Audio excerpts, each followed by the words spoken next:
Welcome back to the channel Neera education. I am Jishika Singh. आज की video में हम समझेंगे मेथड्स ऑफ डेप्रिसिएशन क्या होते हैं। इससे पहले हमने समझा था कि डेप्रिसिएशन क्या होता है, कुछ उसके फैक्टर्स थे वो भी देखे थे। आई होप आपको समझ आया है जिन्होंने भी देखा है, और अगर आपने नहीं देखा है तो आप देख लीजिएगा। इसके मेनली टू मेथड्स होते हैं। पहला है स्ट्रेट लाइन मेथड, दूसरा है written down value method.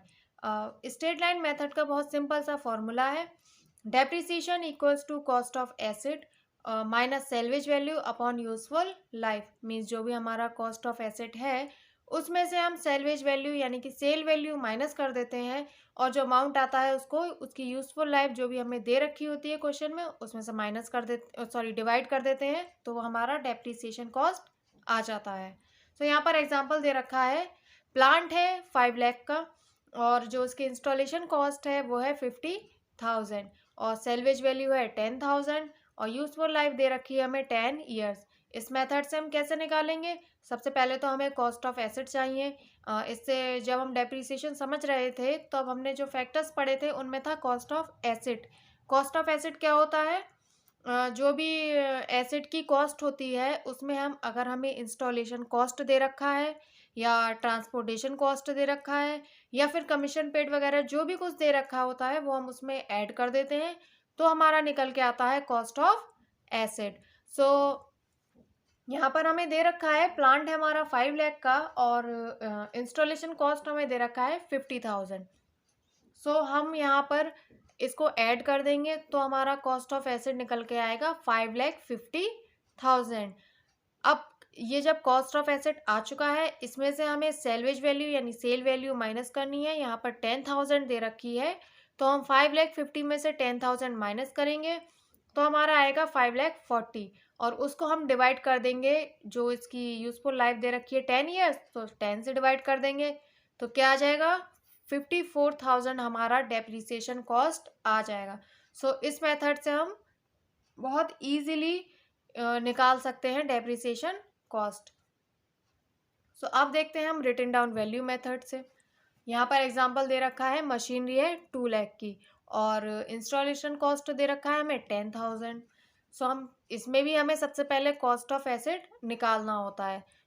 Cost of asset कैसे निकालते हैं? अभी इससे पहले मेथड में हमने देखा था कि जो मशीनरी की कॉस्ट है 2 lakh plus IC means installation cost add कर देंगे 10,000, 2,10,000 आ जाएगा। अगर क्वेश्चन में हमें इंस्टॉलेशन कॉस्ट या कमीशन पेड ट्रांसपोर्टेशन फ्रीट कॉस्ट जो भी कुछ नहीं दे रखा है तो हमारा कॉस्ट ऑफ एसेट ओनली जो भी मशीनरी या एसेट का हमें दे रखा होगा अमाउंट वही होगा। यहाँ पर हमारा हो जाएगा 2,10,000। यहाँ पर हमें 10% डेप्रिसिएशन रेट दे रखा है और जो ईयर्स हैं वो टोटल 3 ईयर्स हैं। अब इस मेथड के जरिए हम कैसे निकालते हैं? सबसे पहले ईयर का हम कैसे निकालेंगे? जो भी हमारा कॉस्ट ऑफ एसेट आया है उसका हम 10% निकालेंगे, तो 10% उसका कितना हो जाएगा 21,000। अब 21,000 को जब हम इसमें से लेस कर देंगे तो वो हमारा WDV फर्स्ट ईयर का होगा।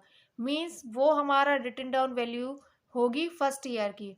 यहाँ पर जब हमने 21,000 लेस किया तो 1,89,000 आया है। अब सेकेंड ईयर का कैसे निकालेंगे? अब सेकेंड ईयर में हमारा जो कॉस्ट हो जाएगा वो होगा 1,89,000। 2,10,000 नहीं होगा, वो फर्स्ट ईयर में हो चुका है। अब उसमें से जब कॉस्ट घटी है तो घटकर अब आई है हमारी 1,89,000।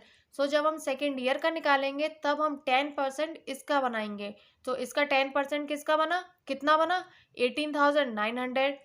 18,900 लेस करेंगे तो वो हमारा सेकेंड ईयर का WDV आएगा, तो कितना आया 1,70,100। अब ये हमारा अमाउंट है। अब जब थर्ड ईयर का निकालेंगे तो इस अमाउंट का 10% निकालेंगे। इस अमाउंट का 10% कितना हुआ 17,10। ये हमारा जब हम लेस करेंगे तो WDV आएगा थर्ड ईयर का। यहाँ पर जब हमने लेस किया तो कितना आया 1,53,090। ये हमारा आया है WDV मीन्स डेप्रिसिएशन जो भी है थर्ड ईयर का आ चुका है। मतलब इस मेथड के जरिए हमारा आया है, हर ईयर्स का अलग अलग। सो दोनों मेथड्स बहुत ईजी हैं। थोड़ा स्ट्रेट लाइन मेथड कुछ ज़्यादा ईजी है। रिटन डाउन वैल्यू मेथड में हमें हर ईयर्स का अलग अलग निकालना पड़ता है। सो ये मेथड्स हैं डेप्रिसिएशन के। आई होप आपको समझ आए हैं। So if you like then please subscribe the channel. Thank you.